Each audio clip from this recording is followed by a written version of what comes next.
আমি আবার চলে এসেছি পার্ট নাম্বার 6 নিয়ে, যেখানে আমরা WB SSC SLST 2025 computer science এবং কম্পিউটার অ্যাপ্লিকেশনের প্রিভিয়াস ইয়ার ইম্পর্টেন্ট এমসিকিউ প্রশ্নগুলোকে সলভ করছিলাম। যারা এখনো আগের পার্টগুলো দেখোনি, চিন্তা করার বিষয় নেই, আমি এই ভিডিওর আই বাটনে তোমাদের প্লেলিস্টের লিঙ্ক প্রোভাইড করে দেবো। তোমরা সিকোয়েন্সিয়ালি যদি ভিডিওগুলোকে দেখো তাহলে তোমাদের কনসেপ্টগুলো কিন্তু আরো গ্রিপ হয়ে যাবে। তো চলো সময় নষ্ট করে ভিডিওটা শুরু করা যাক। প্রথম প্রশ্ন কি বলছে, what is one of the primary goal of computer networking? First প্রশ্ন হচ্ছে প্রাইমারি গোল কি, কম্পিউটার নেটওয়ার্কটা কি? আমাদের ডেটা কমিউনিকেশন করি, আলটিমেটলি নেটওয়ার্কের থ্রু থেকে একটা জায়গা থেকে একটা জায়গায় আমাদের ডেটা কিন্তু কমিউনিকেশন হয়। একটা জায়গা থেকে ডেটা একটা জায়গায় যাচ্ছে, সেখান থেকে আসছে, এটাকেই হচ্ছে প্রাইমারি গোল বলতে পারো। তো ফার্স্ট অপশনগুলোকে দেখবো, মিনিমাইজিং ডেটা ডুপ্লিকেশন। ডুপ্লিকেশন কথার মানে হচ্ছে একই ডেটা বারবার হবে না, এটা তো একদমই না। মিনিমাইজিং ডেটা শেয়ারিং, এটা তো একদমই না। মিনিমাইজ কথাটার মানে হচ্ছে কমিয়ে দিচ্ছি, সেটা কিন্তু একদমই হবে না। এনহেন্সিং ডেটা রিডান্ডেন্সি, মানে ডেটা রিডান্ডেন্সি বাড়িয়ে দিচ্ছি, এটাও কিন্তু না। তাহলে fourth is the correct option, facilitating data communication. Data কমিউনিকেশনই কিন্তু আলটিমেটলি মেইন পারপোজ বলতে পারো। ডেটা কমিউনিকেশন এবং data exchange between the device, এগুলো যে এক্সপ্রেশনে লেখা রয়েছে, this is the answer. D হচ্ছে অ্যান্সার হবে এখানকার, যেখানে আমরা ডেটা কমিউনিকেশন থেকে আরো বাড়িয়ে দিচ্ছি। এই আমাদের এটাই হচ্ছে মেন গোল বলতে পারো আমাদের কম্পিউটার নেটওয়ার্কিং এর। নেক্সট প্রশ্ন কি বলছে, which of the following is not a typical goal of a computer network? Computer নেটওয়ার্কে কোনটা টিপিক্যাল গোল না? দেখো, আমাদের আলটিমেটলি ডেটাকে শেয়ার করাটা হচ্ছে মেন গোল, মানে একটা জায়গাতে ডেটা শেয়ার হচ্ছে, কমিউনিকেশন হচ্ছে, ফেসিলিটেট করছে, এটাই হচ্ছে আমরা আগের প্রশ্নও দেখেছি। দেখো, প্রোভাইড এফিশিয়েন্ট ডেটা কমিউনিকেশন, এটা তো অবভিয়াসলি হ্যাঁ ইয়েস এর মধ্যে পড়ে যাচ্ছে। তারপরে হচ্ছে enforcing strict data isolation. Data isolation মানে একটা জায়গায় থাকবে, সেখান থেকে অন্য কেউ আর পাবে না, মানে আইসোলেট যেটাকে বলা হয়। কোভিড এর সময় আমরা আইসোলেশনে গেছিলাম, যে আমি আর বাইরে বেরাবো না, এরকম ধরনের গল্পটা। তো এই ডেটা আইসোলেশন কিন্তু একদমই কিন্তু করে না, এটা কিন্তু গোল না। তাহলে এটাই হচ্ছে আমাদের অ্যান্সার হয়ে যাবে। আর নেক্সট পয়েন্টগুলো কি বলছে, ফেসিলিটেট রিসোর্স শেয়ারিং। অবভিয়াসলি এই যে আমরা ক্লাউডে গিয়ে আমরা রিসোর্সকে শেয়ার করছি, আমরা ক্লাউডে গিয়ে আমরা কোনো কাজ করছি, এটা হলো one kind of resource sharing. এই যে গুগল ড্রাইভে আমরা লিঙ্ক অ্যাটাচ করে দিই, আমরা ফাইল দিয়ে দিই, ওখান থেকে তোমরা ডাউনলোড করে নাও, তো আলটিমেটলি কি ফাইলটা হচ্ছে রিসোর্স, আমরা শেয়ার করছি। এনেবল রিমোট অ্যাক্সেস, এই যে আমাদের ইউটিউবের ভিডিওটা আমাদের ইউটিউব সার্ভারে পড়ে রয়েছে। ইউটিউব সার্ভার তোমার বাড়ির পাশে না, তোমার বাড়িতেও না, তো আলটিমেটলি এই সার্ভারটা কোথায় আমরা কেউ জানি না, কিন্তু আমরা কিন্তু এই যে সার্ভারের যে ভিডিওগুলো, যে আমার ভিডিওটা কোন সার্ভারে আছে সেখান থেকে তোমরা দেখতে পাচ্ছ, এটাকে বলে রিমোট অ্যাক্সেস বলা হচ্ছে। তো আলটিমেটলি এগুলো কিন্তু করে, ultimately this are the point. এখান থেকে ইম্পর্টেন্ট পয়েন্ট কি পাচ্ছ, আমাদের গোলস কি কম্পিউটার নেটওয়ার্কে, সেটা কিন্তু এখান থেকে আইডিয়া ক্লিয়ার হয়ে যাচ্ছে। আর কোনটা গোলস না সেটাও কিন্তু এটা অ্যান্সার হবে।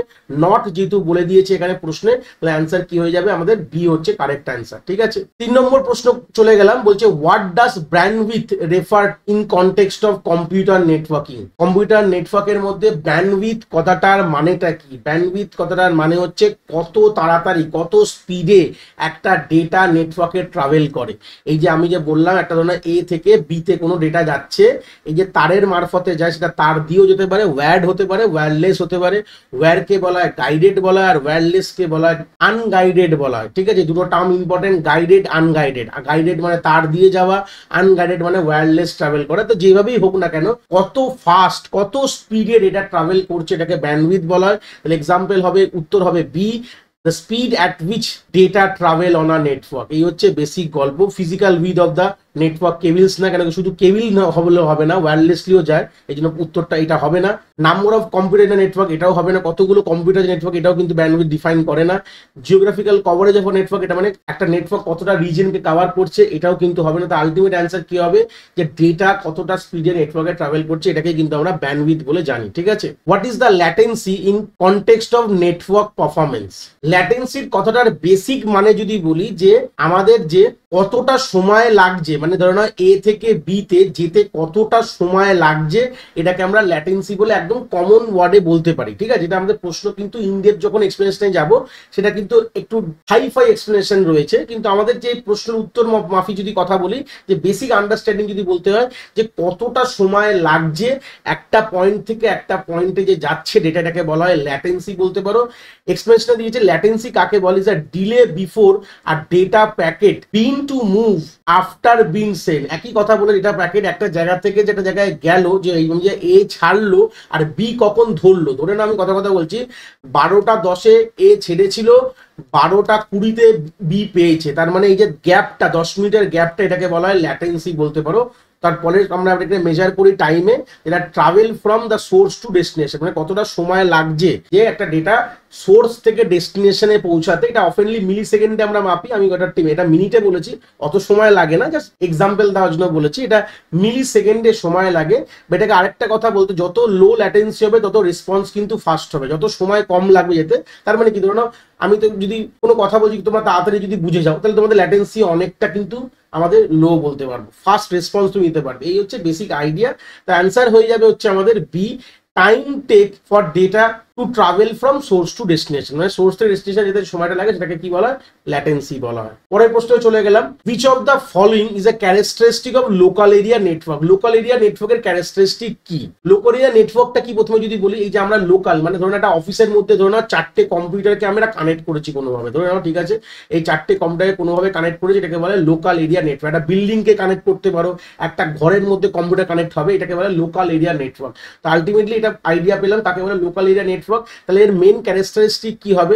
এক্সটেন্সিভ জিওগ্রাফিক্যাল কভারেজ তো হবে না, কারণ এটা লোকালি হচ্ছে, একটা এরিয়ার মধ্যে হচ্ছে, একটা ঘরের মধ্যে হচ্ছে বা বিল্ডিং এর মধ্যে হচ্ছে, এটা হবে না। High latency and low bandwidth, এটার সঙ্গে কোনো সম্পর্কই নেই। হাই ল্যাটেন্সি অন্য জিনিস, লো ব্যান্ডউইথ অন্য জিনিস, এটার মধ্যে কোনো গল্পই নেই। ব্যান্ডউইথ হচ্ছে স্পিড, স্পিড যদি কমে যায় কখনো ল্যাটেন্সি হাই হবে, এটা তো নর্মাল, এটা তো ভুল, একটা অপশনটাই ভুল। Limited number of connecting device, এটা কিন্তু অ্যান্সার হবে। তারপরেরটা বলছে ওয়াইড রিচিং ডেটা ট্রান্সমিশন, তো হবে না, ওয়াইড তো হবে না, কারণ কি এটা লিমিট এরিয়ার মধ্যে হচ্ছে।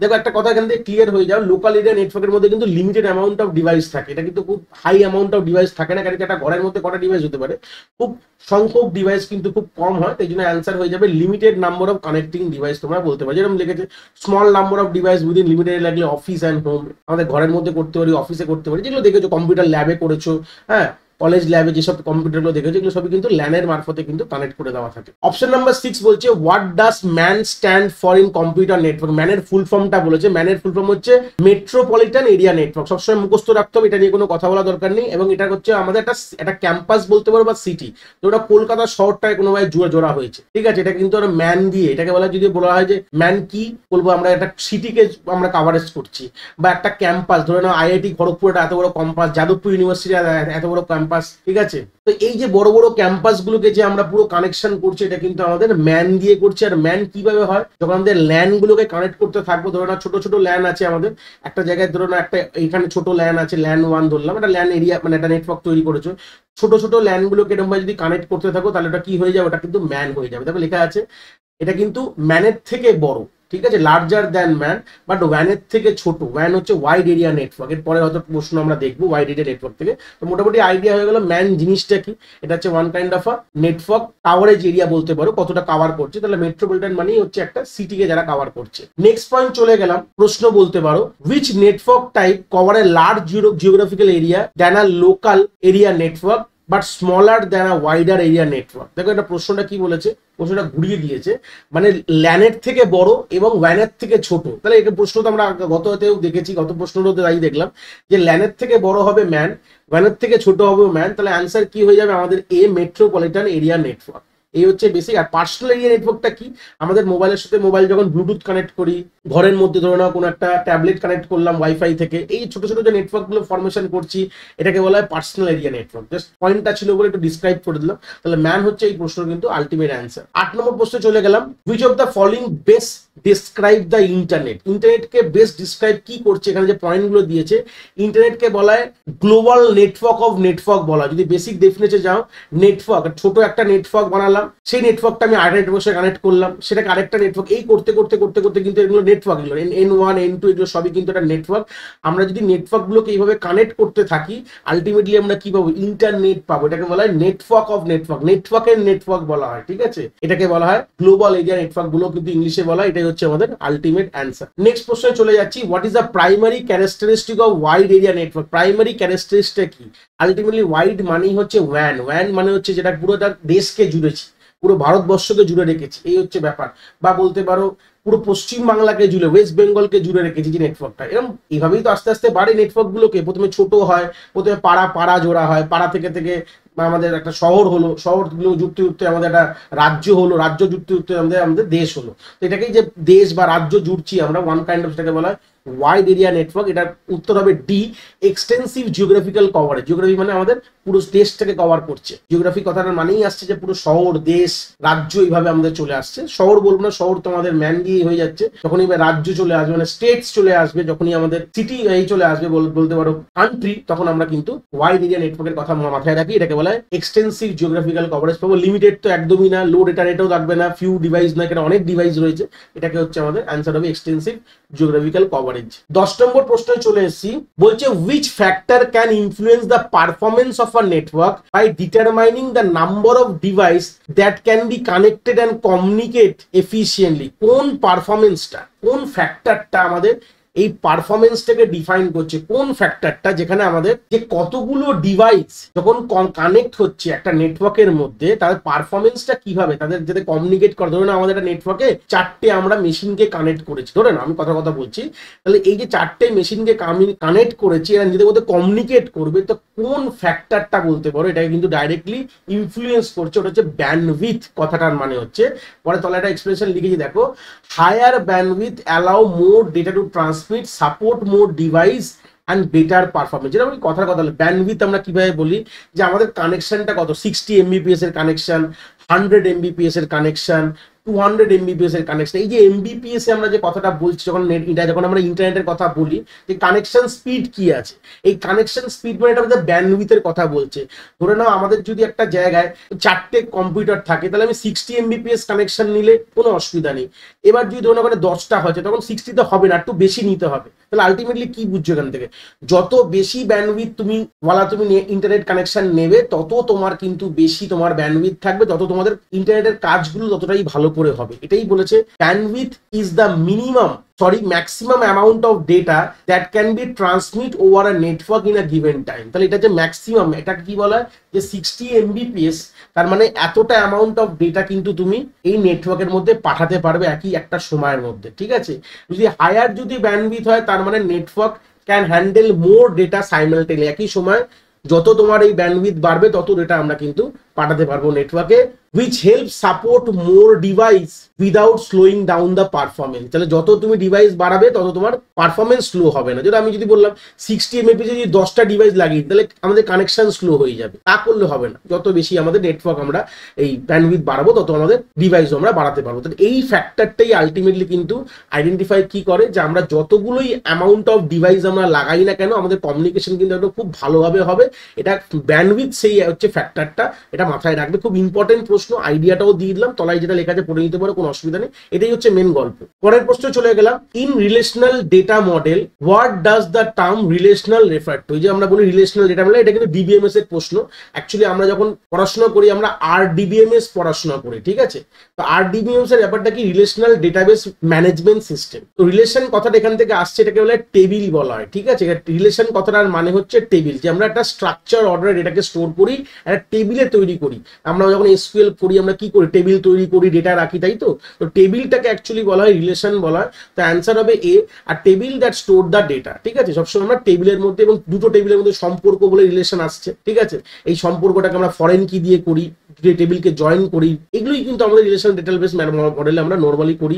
রোগুলোকে টাপেল বলা হয়, কলমগুলোকে অ্যাট্রিবিউট বলা হয়। এগুলো মোটামুটি আমরা কিন্তু বেসিক আইডিয়া আছে আমাদের ডিবিএমএস এর, তো সেগুলোই কিন্তু এখানে লেখা রয়েছে। তো রিলেশন মানে কিন্তু টেবিল, খুব ইম্পর্টেন্ট প্রশ্ন এটা, কিন্তু আমরা কিন্তু এরকম ধরনের প্রশ্ন এবার দেখতেই পারি। 12 নম্বরে বলছে what is tuple in context to relational database model. এক্ষুনি বলেছিলাম যে রাপেলকে বলে রো, ইনা রিলেশনকে বলা হয় টাপেল বলা হয়, ঠিক আছে। পরের প্রশ্নে চলে যাচ্ছি। নেক্সট প্রশ্ন বলছে অ্যাট্রিবিউট কাকে বলা হয়। যে টেবিলটা যখন দেখছো, আমি এক্ষুনি বললাম, এই কলমগুলোকে, কলমের যে নামগুলোকে, যে নাম লেখা থাকে না, roll number, name, mother name, father name, এগুলোকে বলা হয় অ্যাট্রিবিউট বলা হয়। দেখো, আর কলম হেডার, এই কলমের যে হেডার গুলোকে বলা হচ্ছে কিন্তু আমাদের অ্যাট্রিবিউট বলা হয়। পরের প্রশ্ন চলে এসেছি, what is the purpose of primary কি রিলেশন টেবিল। ধরো না এখানে টেবিল তৈরি করলাম, এটা যে কলমের হেডার হয়ে গেল, আমি একটু হাইলাইট করে দিচ্ছি, এগুলো কলম হেডার।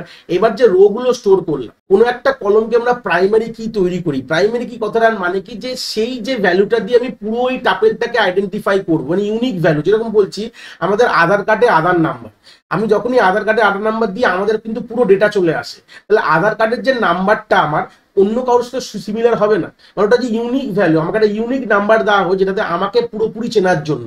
আমার প্যান কার্ডের নাম্বারটা এটা কিন্তু কারোর কাছে নেই, কিন্তু আর আমার কাছেই রয়েছে। তাহলে আমার এই প্যান কার্ডের নাম্বার দিয়ে আমাকে ইউনিকলি আইডেন্টিফাই করবো। তাহলে প্রাইমারি কি হচ্ছে এমন একটি অ্যাট্রিবিউট এই আমাদের টেবিলের মধ্যে, যেই অ্যাট্রিবিউটকে দিয়ে আমাদের পুরো তার ইনফরমেশনটাকে বার করা যেতে পারে বা পুরো সেই রোটাকে আমাদের চেনা যেতে পারে। এটাকে হচ্ছে প্রাইমারি কি মেন পারপোজ। তাহলে অ্যান্সার হচ্ছে to establish a unique identifier to each row. তাহলে বুঝতে পারলে একটা রোকে ইউনিকলি আইডেন্টিফাই করতে গেলে কিন্তু আমাদের একটা প্রাইমারি কি দরকার। প্রাইমারি কি কিন্তু একটা অ্যাট্রিবিউটই, তো না রোল নাম্বার। দেখো বাচ্চাদের যে রোল নাম্বার কখনো সিমিলার হয় না, ঠিক আছে। আমাদের Aadhaar card number, driving licence number, PAN card number, এগুলো সবই কিন্তু প্রাইমারি কি, এগুলো সবই কিন্তু একটা ডেটাবেস মেনটেন হচ্ছে পেছনে।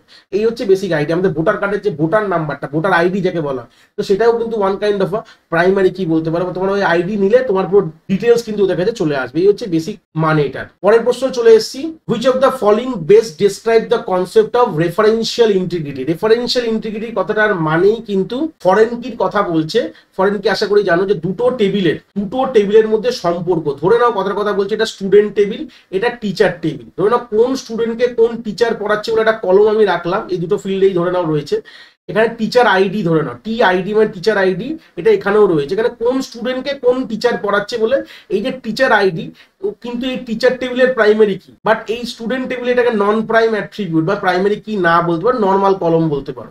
যদি এরকম কোনো ঘটনা থাকে, মানে একটা কলম বা একটা অ্যাট্রিবিউট যদি কোনো টেবিলের প্রাইমারি কি হয়, সে যদি অন্য কোনো টেবিলের নন প্রাইমারি কি হয় বা নর্মাল কলম হয়, তাকে বলা হয় টি আইডিটা কিন্তু one kind of a foreign কি বলতে পারো, যেখানে দুটো টেবিলের মধ্যে সম্পর্ক তৈরি করে। এখানে বলছে যে কোনটা বেস্ট ডিসক্রাইব করছে এই রেফারেন্সিয়াল ইন্টিগ্রিটি কনসেপ্টটাকে। এখানে রেফারেন্সিয়াল ইন্টিগ্রিটি মানেই হচ্ছে ওয়ান কাইন্ড অফ ফরেন কি। তাহলে আলটিমেটলি কি দেখো, to maintain a consistency between the related table. কেন আমি বলছি, ধরে নাও কোন একটি স্টুডেন্ট রাম নামক স্টুডেন্ট আছে, যে ধরে নাও T05 কোনো টিচার আইডি এখানে রাখা রয়েছে। T05 বলে এখানে কোনো এই নেই, টিচারই নেই, এরকম কোনো টিচারের আইডি নেই যা T05, এরকম করলে হবে না। মানে তোমাকে এমন ডেটা থাকবে এই টেবিলটার মধ্যে যেটা কিনা এই টিচার টেবিলের মধ্যে এক্সিস্ট করছে, তাহলেই কিন্তু সেটা ভ্যালিড। তাহলে দুটোর মধ্যে একটা কনসিস্টেন্সি মেনটেন হচ্ছে। মানে এমন একটি এরকম হবে না, এমন কিছু ভ্যালু এখানে রাখা যাবে না যেটা অলরেডি এই টেবিলে এক্সিস্ট করে না। তাহলে এটা কনসিস্টেন্ট রয়েছে ব্যাপারটা। এটাই হচ্ছে রেফারেন্সিয়াল ইন্টিগ্রিটির মেন কারণ বা মেন কথা বলতে পারো। দেখো referential integrity ensure the foreign কি কারেক্টলি রেফারেন্স প্রাইমারি কি ইন রিলেটেড টেবিলস। মানে একটা টেবিলের প্রাইমারি কি যে কিনা অন্য টেবিলের নন প্রাইম অ্যাট্রিবিউট বলতে পারো বা নর্মাল অ্যাট্রিবিউট বলতে পারো, তাকে তখন বলা হচ্ছে ফরেন কি বলতে পারো। তাহলে এটা একটা রেফারেন্সিয়াল ইন্টিগ্রিটি কনসেপ্ট কিন্তু এটা নিয়ে আছে। পরের প্রশ্ন বলছে আমাদের নর্মালাইজেশন কথাটা কি মানে আমাদের রিলেশনাল ডেটাবেসের মধ্যে, নর্মালাইজেশন কেন দরকার আলটিমেট। দেখো গল্পটা হচ্ছে আমাদের এরকম সময় হতে পারে যে ডেটা ডুপ্লিকেশন হতে পারে। এটা রিডান্ডেন্সিকে বলা হয় ডেটা ডুপ্লিকেশন। মানে ধরো টেবিল রয়েছে, টেবিলের মধ্যে অনেক রিডান্ডেন্ট ডেটা রয়েছে, রিডান্ডেন্ট মানে একই ধরনের ডেটা রয়েছে, এরকম হতে পারে। তো এই যে এই জিনিসটাকে, এই রিডান্ডেন্সি বা ডেটা ডুপ্লিকেশনটা কমানোর জন্য আমাদের নর্মালাইজেশন কনসেপ্টটা কিন্তু জন্মগ্রহণ হয়, ঠিক আছে। তো এটাই হচ্ছে প্রশ্ন এখানে বলেছে যে আমাদের কি দরকার, এটাকে নর্মালাইজেশন কোন, এই যে চারটে অপশন দিয়েছে, কোন অপশনটাকে বেস্ট আমাদের সিঙ্ক করছে বলতে পারো বা স্যুট করছে বলতে পারো। তো প্রথমে হচ্ছে increase data redundancy, first point বলছে। তার নিশ্চয়ই রিডান্ডেন্সি না, এটা রিডান্ডেন্সি কমানোর জন্য ব্যবহার করছি। Combining multiple table to one, multiple টেবিলকে একটা টেবিলে নিয়ে সেটাও কিন্তু একদমই এটা জয়েনিং করে। Reduce data duplication and ensuring data integrity, এটা হচ্ছে ইম্পর্টেন্ট অ্যান্সার। কেন কি আমাদের ডেটা ডুপ্লিকেশন কমে যাচ্ছে, ডেটা ইন্টিগ্রিটি বেড়ে যাচ্ছে, মানে সব জায়গায় একই কনসিস্টেন্ট ভ্যালু থাকবে। রিমুভিং ডেটা ফ্রম ডেটাবেস, এটা কিন্তু একদম এটা ডিলিট করা বলা হয়, যে ডেটাকে রিমুভ করে দিচ্ছে, এটা কিন্তু হবে না। এই হচ্ছে বেসিক আইডিয়া। তলায় লেখা রয়েছে নর্মালাইজেশন কি জিনিস, the process of structuring data relationship and minimising data redundancy, যেটা এক্ষুনি বললাম, অ্যান্ড এনশিওর ডেটা কনসিস্টেন্সি। এটাই হচ্ছে আলটিমেট কথা। তাতে কি হবে, আমাদের ইন্টিগ্রিটিটা বেড়ে যাবে এবং ডেটাবেস মেইনটেনেন্স কিন্তু খুব ভালো হবে। এর উপরে অনেক রকম গল্প রয়েছে। নর্মালাইজেশন কি, আলটিমেটলি অ্যানোমালিজ কি জিনিস, ইনসারশন, ডিলিশন, আপডেট, তিন রকম অ্যানোমালিজের উপর কাজ করে। First NF, second NF, third NF, এরকম ধরনের প্রশ্ন অলরেডি আমাদের এসছে। সেকেন্ড এনএফ থেকে প্রশ্ন এসেছিল 2016 সালে কম্পিউটার অ্যাপ্লিকেশন দিয়ে। যাই হোক, আমরা অবভিয়াসলি এসব প্রশ্ন আমরা আগামী ভিডিওতে আসবো, চিন্তার বিষয় নেই। এই ছিল আমাদের 16টা প্রশ্ন। ভিডিওটা ভালো লাগলে একটা লাইক করতে ভুলবে না, আর তোমাদের বন্ধু বান্ধবের সঙ্গে শেয়ার করো যারা এই পরীক্ষায় বসতে চলেছে। আর হ্যাঁ, চ্যানেলটাকে সাবস্ক্রাইব করতে ভুলো না, কেন আগামী পাঠের জন্য আমরা এর থেকে ভালো ভালো প্রশ্ন নিয়ে আসবো। আর আমার এই ভিডিও নোটসটা তোমরা আমার টেলিগ্রাম চ্যানেলে পেয়ে যাবে, ডিসক্রিপশনে, এই ভিডিও ডিসক্রিপশনে লিঙ্ক দেওয়া রয়েছে। যদি কোনো ডাউট থাকে এই ভিডিও রিলেটেড আমাদের কমেন্ট সেকশনে জানাতে পারো, নিশ্চয়ই সেইগুলো ক্লিয়ার করার চেষ্টা করব। সবাই ভালো থাকো, আবার পরে তোমাদের সাথে দেখা হচ্ছে।